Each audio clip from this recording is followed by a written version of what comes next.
Soyez tous bénis, chers étudiants, chères étudiantes, serviteurs et servantes de Dieu, amoureux de la parole de Dieu. Je vous appelle amoureux de la parole de Dieu parce que si vous n'aimiez pas la parole de Dieu, vous ne serez pas ici. Nous sommes à la recherche de Dieu. Nous voulons comprendre la volonté de Dieu et comment Dieu opère. Vous savez, Jésus-Christ, lorsqu'il a présenté la Sainte Seine à ses disciples, il a dit « Faites ceci en mémoire de moi ». Il voulait dire que je vous ai donné l'exemple pour que vous fassiez comme je fais. Vous savez, notre Dieu s'appelle le Dieu des alliances. Et nous sommes pratiquement à la fin, presque à la fin de notre session sur Dieu avec Israël.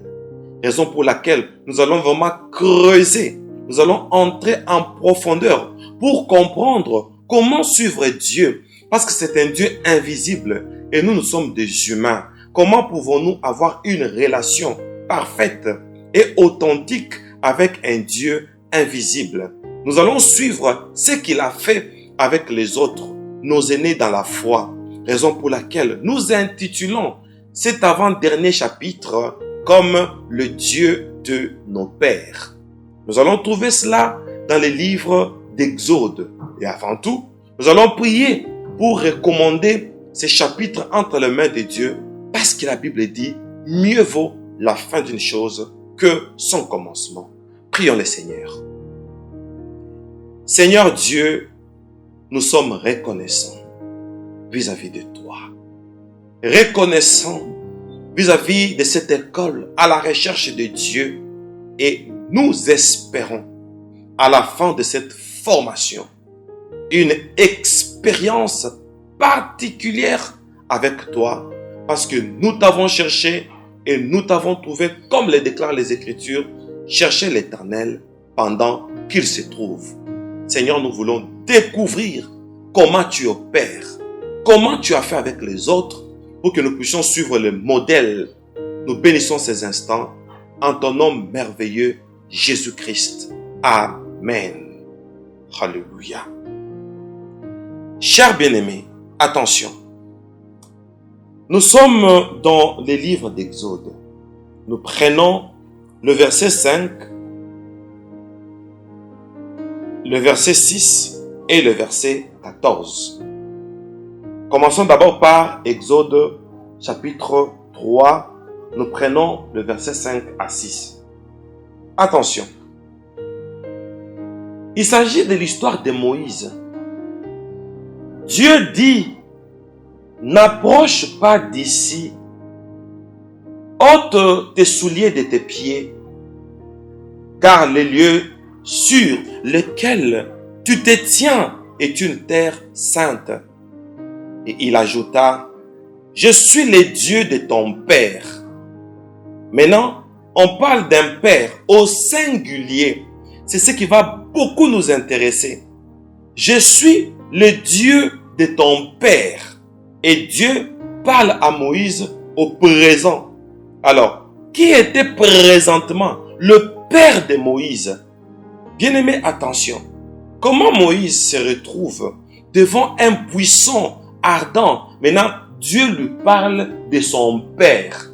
Je suis le Dieu de ton père. Or, les raisons pour lesquelles Dieu était descendu, Dieu va les présenter pour dire, je suis descendu parce que j'ai entendu le cri de mon peuple, le cri que lui font pousser ses oppresseurs. Je suis descendu pour les délivrer. Ah, mais comment expliquer? Moïse, toi le leader, c'est toi qui dois libérer ce peuple. Le mandat de Moïse commence par ici. Mais ce qui est étonnant, c'est que Dieu lui parle d'abord de son père. Apparemment, Moïse avait un père qui l'ignorait. Mais ce qui est étonnant encore, il dit au verset 6, et il ajouta, je suis le Dieu de ton père. Maintenant, on place une virgule. Le Dieu d'Abraham, virgule. Le Dieu d'Isaac, virgule. Et le Dieu de Jacob. Jacob, on met un point. Mais on a dit, je suis le Dieu de ton père. Mais pourquoi on parle d'un seul père, mais on cite 3 patriarches, Abraham, Isaac, Jacob? Ça doit s'expliquer par l'onction prophétique, n'est-ce pas? Chers étudiants, alors, si nous essayons de créer une analyse, tout comme je peux parler aussi d'une liaison entre le Dieu de nos pères, Abraham, Isaac et Jacob. Alors, la tendance de Dieu, il cite Abraham, il cite Isaac, il cite Jacob, mais il dit à Moïse, je suis le Dieu de ton père. Automatiquement, nous comprenons que le père d'Abraham, le père de Moïse, c'est Abraham, son patriarche. Mais Abraham a investi cette vocation en qui? En Isaac. Donc, quand on voit Isaac, on voit Abraham. Et Isaac a transmis cette vocation en Jacob. Donc, quand on voit Jacob, on voit Isaac. Quand on voit Isaac, on voit Abraham. Et Dieu voit un père. Vous savez, chers étudiants, nous avons un problème de la transmission. L'apôtre Paul a fait cette remarque. Il dit, il y a quelques-uns qui ont l'habitude d'avoir plusieurs pères spirituels. Abraham, Isaac et Jacob se sont succédés, pas parce que Israël avait suivi un père spirituel quelconque, non, mais c'est parce que Abraham avait voulu transmettre ce que Dieu lui avait communiqué en ses enfants. Alors, les enfants des enfants, des enfants des enfants, jusqu'à la 1e génération, c'est-à-dire nous qui sommes de la 1e génération, nous devons avoir le même feu que nos pères. Raison pour laquelle Élie devait venir. Pourquoi Élie devait venir? Pour remettre les cœurs des enfants à leur père et de père à leurs enfants. Pourquoi? Nous devons avoir un même cœur. Pourquoi l'apôtre Paul explicite ça auprès des Éphésiens? Il dit, il y a une seule foi, il y a une seule vocation, il y a un seul baptême, il y a un seul Dieu, Père de tous, au-dessus de tous, parmi tous et en tous. Donc on comprend que nos patriarches se sont succédés, mais Dieu voit un seul Père. Tout ça pourquoi? C'est parce que nos patriarches, Abraham, Isaac, Jacob, avaient une même mission. Et aussi, parlons d'abord d'Isaac. Il était prompt à recevoir ce qu'Abraham lui communiquait. Et Jacob aussi était prompt à recevoir ce que Isaac voulait lui communiquer. Donc tout ça, ce sont des leçons. Alors, nous allons créer maintenant une liaison entre les 3 pères, c'est-à-dire Abraham, père Abraham, le père Isaac et le père Jacob. Parce qu'il dit, je suis le Dieu de ton père, le Dieu d'Abraham, le Dieu d'Isaac et le Dieu de Jacob. Alors, on va sentir encore cette nuance que Dieu va accentuer toujours dans Exode chapitre 3. Nous allons prendre cette fois-ci le verset 14. On va aussi ajouter le verset 15. Donc, Exode 3, 14 à 15. Notre attention, s'il vous plaît. Dieu dit à Moïse, « Je suis celui qui suis. » Et il ajouta, « C'est ainsi que tu répondras aux enfants d'Israël. Celui qui s'appelle « Je suis » m'a envoyé vers vous. » Alors, quand Dieu dit qu'il s'appelle « Je suis », voyez-vous? Alors, qui es-tu? Il ne s'est pas défini. Il a parlé seulement de son être. Donc, alors, qui est-il? « Je suis » m'a envoyé vers vous. Le verset 15, Exode 3, 15. Dieu dit encore à Moïse, « Tu parleras ainsi aux enfants d'Israël. L'Éternel, le Dieu de vos pères, Maintenant, on précise maintenant nos pères. Alors, quand il lui a parlé pour la première fois, il lui a dit, je suis le Dieu de ton père. Et maintenant ici, il précise, je suis le Dieu de vos pères. Cette nuance, il précise, le Dieu d'Abraham, le Dieu d'Isaac et le Dieu de Jacob m'envoie vers vous. Voilà mon nom pour l'éternité. Alors, comme nous vivons dans l'éternité, nous devons aussi dire que, même à notre génération, parce que il dit, voilà mon nom, si nous prenons toujours la suite du verset 15. Alors, tu parleras ainsi aux enfants d'Israël, l'Éternel, le Dieu de vos pères, le Dieu d'Abraham, le Dieu d'Isaac, le Dieu de Jacob, m'envoie vers vous. Voilà mon nom pour l'éternité, voilà mon nom de génération en génération. Donc nous, les futures générations, partant d'Abraham, nous devons faire très attention parce que Dieu a donné le cahier des charges à Moïse. Quand tu vas aller aux enfants d'Israël, parle des 3 personnages. Et les 3 personnages représentent la succession de 3 dispensations. Et les 3 dispensations-là, c'est de génération en génération. Parce que dans 1 Samuel 25, on dit, il est comme son nom. Alors, entrons dans cette analyse schématique. Analyse schématique.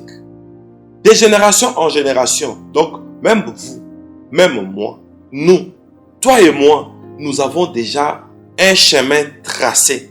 Nous avons déjà 3 dispensations qui se suivent et qui nous amènent vers l'idéal quand il s'agit de l'approche vers Dieu. Parce que lorsque Moïse s'est approché, Dieu lui a dit, n'approche pas. Quoique Dieu était descendu pour lui.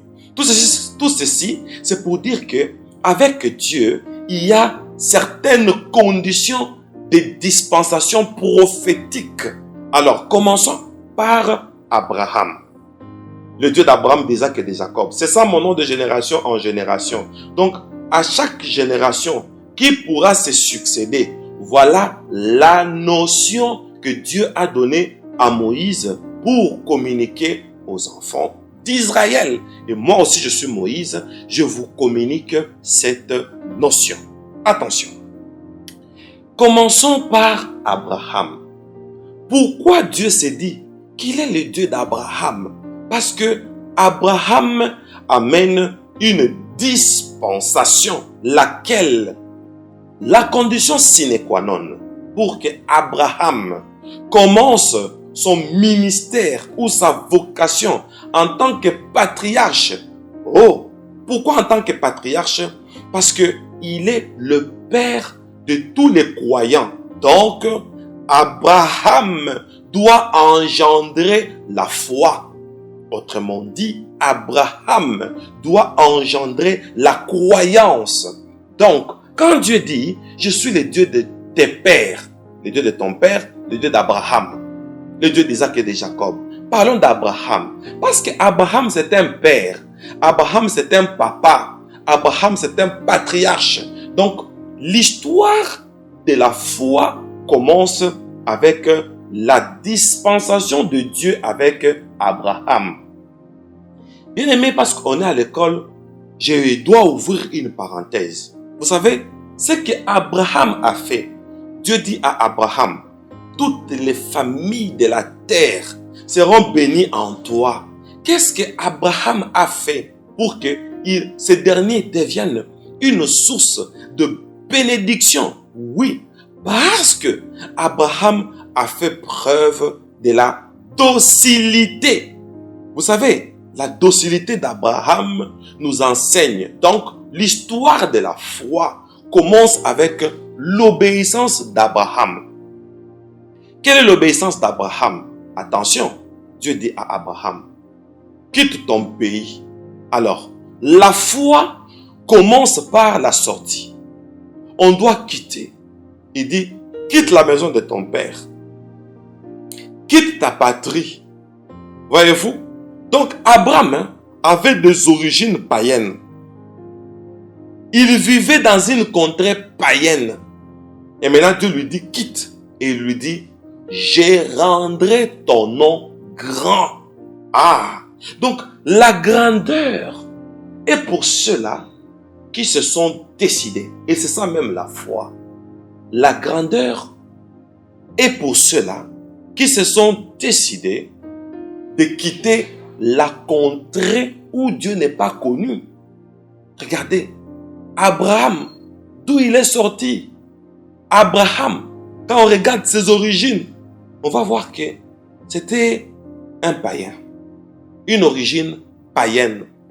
Abraham est né et grandi dans une contrée, en tout cas, païenne. Voyez-vous? Alors, comme Abraham est d'origine chaldéenne ou chaldéenne, chaldée ou chaldée, on trouve que il n'est pas de bonnes origines. Abraham n'a pas de bonnes souches. Alors Dieu, pour les bénir, il lui demande de quitter. Vous savez, quand Abraham doit quitter la maison de son père, ici, ça symbolise que c'était sa zone de confort. Maintenant, Dieu veut amener Abraham à une autre dispensation. Voilà. Dieu nous enseigne à partir d'Abraham. Il doit quitter. Nous avons un problème. Et je l'ai toujours dit sur la vie chrétienne. Nous avons une vie chrétienne trop compromise. C'est-à-dire une vie chrétienne périmée. Regardez comment on commence la foi. Le Père de tous les croyants nous donne l'exemple. Lorsque Dieu lui a dit de quitter sa patrie, oh, voilà, Abraham s'est décidé de quitter. Il n'avait même pas d'enfant. Et Abraham va vers l'inconnu. Vous savez, j'ouvre une deuxième parenthèse. Noé partait vers l'inconnu. Il ne savait pas où il allait. Mais lui a seulement obéi à la volonté de Dieu. Il a tout simplement obéi à la parole de Dieu. Donc ça marche de pair avec ce que le Père Abraham nous a laissé comme exemple. Quand il faudra obéir à Dieu, ne regardons pas notre sort. Vous savez, il y a un apôtre qui a dit à Jésus, nous avons tout laissé, nous avons tout quitté, nous t'avons suivi. Donc il avait besoin de l'avenir, il avait besoin de la suite. Mais dans le domaine de la foi, nous devons avoir une foi aveugle. C'est-à-dire, quand on a décidé de marcher avec Dieu, nous lui donnons notre confiance. Voilà pourquoi Abraham est sorti, ne sachant pas où il allait. Et Dieu lui dit, va là où je t'indiquerai. Donc, quand on part, on va vers l'inconnu. Mais Dieu connaît là où nous allons parce qu'il y a déjà une indication. Donc, Abraham devait aller. Mais Dieu connaissait son sort. Voilà pourquoi la Bible dit, recommande ton sort à l'Éternel. Cher bien-aimé, Abraham nous représente, c'est lui qui sort. Alors, la sortie vers sa zone de confort, la sortie vers sa contrée, la sortie vers sa patrie, prophétiquement parlant, c'est la prophétie de la conversion. Et je voudrais que vous puissiez bien me souligner ça. Nous sommes à la recherche de Dieu. Avant d'atteindre Dieu, il faut faire comme Abraham. Voilà pourquoi je vous ai dit au début, Dieu parle au présent. Je suis le Dieu de tes pères. Mais Moïse n'a pas vécu au temps d'Abraham. Dieu devait dire j'étais parce qu'Abraham est passé. Donc, quoi qu'Abraham est passé, la dispensation est restée. Quoi qu'Abraham est passé, mais le plan de Dieu est resté. Le plan de Dieu est en train de voir quelqu'un devenir grand. Alors, cette grandeur, c'est une récompense. Parce que ce n'est pas pour rien. Abraham n'est pas si spécial pour que Dieu lui dise que non, je rendrai ton nom grand. Alors, la grandeur est pour ceux-là qui sont prêts de tout abandonner. C'est ça la dispensation. Et nous sommes à la recherche de Dieu. Lorsque nous ne sommes pas prêts de nous séparer, attention, la grandeur est loin de nous. Vous savez, nous avons un Dieu de principe. Il lui dit, va là où je t'indiquerai. Abraham a quitté. La vraie conversion, c'est une conversion où on accepte pour Dieu de changer de mode de vie. Abraham va vivre ailleurs, même si matériellement, il n'avait rien. Mais avec le temps, Abraham est devenu riche et Dieu l'a rendu fort riche. Alors, pour que Dieu rende son nom grand, Abraham devait d'abord se séparer. Abraham devait quitter. Voilà pourquoi Dieu dit, c'est ça mon nom. Donc le nom de Dieu, si tu cherches Dieu, si je cherche Dieu, si nous cherchons Dieu, voilà le secret où Dieu se cache. C'est un Dieu des alliances. Nous devons quitter, nous devons nous séparer. Nous les chrétiens d'aujourd'hui, nous avons des difficultés d'abandonner certaines choses auxquelles nous sommes accros. Nous avons cette grande difficulté de nous abandonner avec certains péchés, avec le paganisme. Il y a beaucoup d'addictions, il y a beaucoup de vices où nous sommes asservis comme des esclaves tout faits. Voyez-vous? Alors, Dieu, qui est le Dieu d'Abraham, Abraham qui a laissé les traces, nous dit, avant de rencontrer Dieu, la première chose, avant de rencontrer la gloire de Dieu, la première chose, avant de devenir grand en Dieu, la première chose, c'est de quitter. Alors, lorsque Abraham a quitté, attention, la dispensation continue après Abraham, parce que Dieu dit, c'est ça mon nom, de génération en génération. Oh, voilà. Abraham a été béni là où il est parti à cause de sa soumission, à cause du degré très élevé de son obéissance. Il va vers l'inconnu. Raison pour laquelle, quand on vient en Jésus, on ne doit pas nécessairement demander notre avenir matériel. On ne doit pas nécessairement demander notre avenir physique, notre avenir financier. On ne doit pas toujours regarder nos intérêts. Abraham va vers l'inconnu. Le reste, Dieu sait. Le reste, Dieu a prévu. C'est ça qu'il faudra souligner. Alors, très cher bien-aimé, Abraham, maintenant, va engendrer Isaac. Isaac, c'est la deuxième dispensation sur le Dieu de nos pères. Isaac va jouer un rôle très important. Quel est le rôle d'Isaac dans la dispensation? Abraham symbolise la conversion. Alors, Isaac symbolise quoi? Alors, quand on est converti, ça c'est Abraham qui a quitté. Qu'est-ce que la dispensation nous recommande? Ça c'est Isaac maintenant.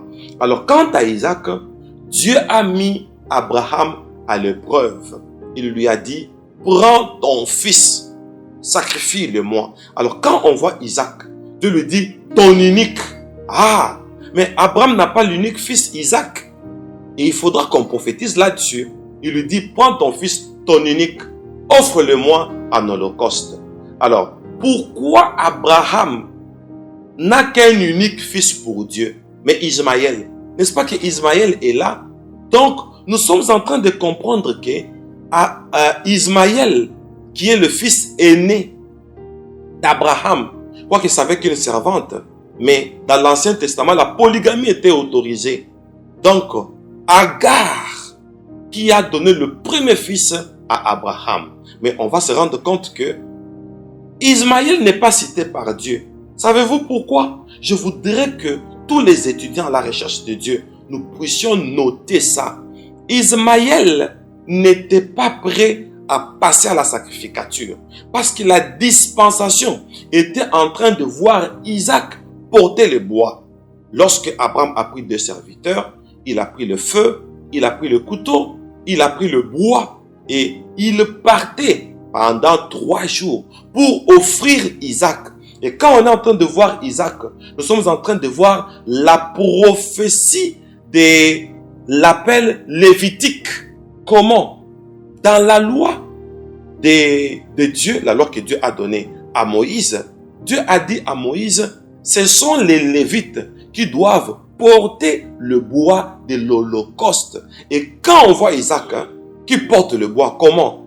Après 3 jours, la Bible dit, Abraham leva les yeux. De loin, il vit, il aperçut la montagne de l'Éternel. Et je vais sauter un peu pour dire, Dieu a été appelé pour la première fois. Dieu pourvoit lorsque Isaac a accepté. C'est ça Isaac. On voit un Lévite. Lorsque Isaac a accepté de porter le bois, parce qu'Abraham a dit, serviteur, restez. Que l'âne reste. Alors, Abraham a pris le couteau et le feu. Et il a pris le bois. Il a chargé sur Isaac. Isaac, c'est celui qui accepte la charge du bois. Or, dans Lévitique, ceux qui devaient porter le bois, c'était les Lévites. Ah, on commence maintenant à comprendre. Les Lévites, c'est lorsque on accepte de participer à l'œuvre de Dieu comme un disciple. Alors, Abraham représente la sortie. La sortie, c'est la conversion. Alors, lorsqu'on est converti, que devons-nous faire? La conversion, c'est Abraham. Que devons-nous faire? C'est-à-dire, on doit maintenant basculer vers Isaac. Isaac qui représente, c'est comme un acolyte qui, après avoir appris les notions du discipolat, maintenant, il adhère comme un aspirant. Et Abraham représente maintenant ici un sacrificateur parce qu'il a le feu, il a le couteau, il a rebattu l'autel et maintenant Isaac représente ici le service lévitique parce qu'il a porté le bois. Donc, après notre conversion, tous devenons des Lévites.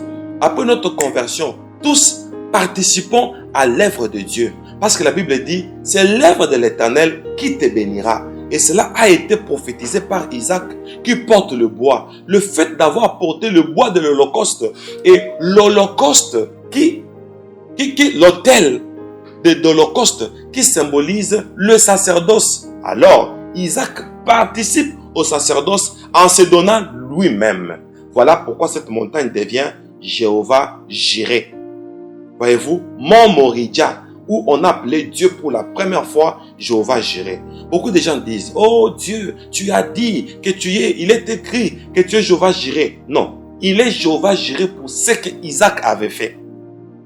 Il a porté le bois pour aller vers l'autel, pour aller à la sacrificature. Qui est celui qui est prêt à s'offrir pour Dieu? Parce que nous avons une vie partagée. Il y a certaines choses que nous n'avons jamais abandonnées. Parce qu'on ne sait pas que la deuxième dispensation, c'est la dispensation où on se sacrifie nous-mêmes. On porte le bois, on porte la charge du ministère, on porte la charge du sacerdoce. Pourquoi? Pour que Dieu devienne Jéhovah Jireh, pour que Dieu pourvoie à nos besoins. Condition sine qua non. Alors quand on quitte Isaac, on voit Jacob. Voilà, lorsque Dieu est apparu à Jacob, attention, Jacob dit, l'Éternel était en ces lieux, mais moi, je ne le savais pas. Là, on est directement à Bethel.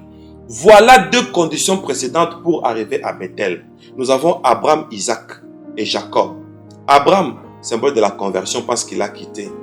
Isaac, symbole de l'appel lévitique parce qu'il a porté le bois. Et il est monté même sur l'autel. Et Jacob, c'est la prophétie de l'église. Nous avons besoin de gens qui viennent à l'église. Ça, c'est la troisième condition. Et c'est ça la troisième dispensation. Nous avons besoin de gens qui viennent à l'église. Pourquoi ils viennent à l'église? Parce qu'ils ont quitté le monde. C'est ça Abraham. Mais aujourd'hui, nous avons les gens qui viennent à l'église pour chercher la solution à leurs problèmes. Mais ils n'ont pas encore quitté le monde. Dommage. Nous avons les gens qui sont à l'église parce qu'ils ont des requêtes à donner. Mais qui ne sont pas prêts à se donner eux-mêmes. C'est ça Isaac. Alors vous allez voir que Dieu a été mal compris et Dieu a été mal enseigné. Et voici, il y a Jacob. Ici, Jacob qui représente l'église parce que c'est Jacob qui vient inaugurer cette pierre-là de Bethel. Il a oint la pierre et il a inauguré la prophétie de l'église. Et il a dit, c'est ici la maison de Dieu, c'est ici la porte du ciel. C'était l'inauguration de l'église. Bien-aimés dans le Seigneur, nous qui sommes à la recherche de Dieu, on a compris pourquoi Dieu s'est appelé le Dieu d'Abraham, le Dieu d'Isaac et le Dieu de Jacob. Pourquoi ces trois personnages? Pas parce qu'ils sont spéciaux, ces 3 personnages, mais parce que chacun a un rôle qu'il est en train de jouer dans la dispensation. Et voilà les 3 dispensations. Abraham, Isaac, Jacob. Quitter le monde, entrer dans les services lévitiques et après être partisan de l'Église. Que Dieu vous bénisse.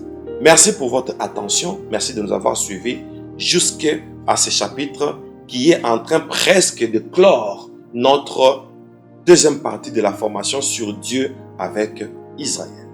Merci et merci aussi à la technique. Merci pour l'initiative de l'école à la recherche de Dieu. Merci de nous avoir suivis. Et retrouvons-nous au dernier chapitre où nous allons clôturer, après quoi nous parlerons de Dieu en Christ. Pour le moment, je vous dis, soyez bénis et bye bye.